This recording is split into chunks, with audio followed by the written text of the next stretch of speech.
तिर्मीढुष्टमहस्ते बभूव ते धनुः तयास्मान् विश्वतः स्वमयक्ष्मया परिभुजा नमस्ते अस्त्वायुधायानातताय धृष्णवे उभाभ्यामुतते नमो बाहुभ्याम् तव धन्वने परिते धन्वनो हेतिरस्मान् वृणक्तु विश्वतः अथो यैषुधिस्तवारे अस्मन्निधेहितम्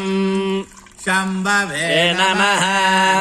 नमस्ते अस्तु भगवन् विश्वेश्वराय महादेवाय त्र्यम्बकाय त्रिपुरान्तकाय त्रिकाग्निकालाय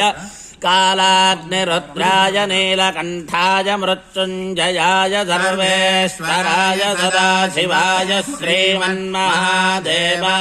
नमः।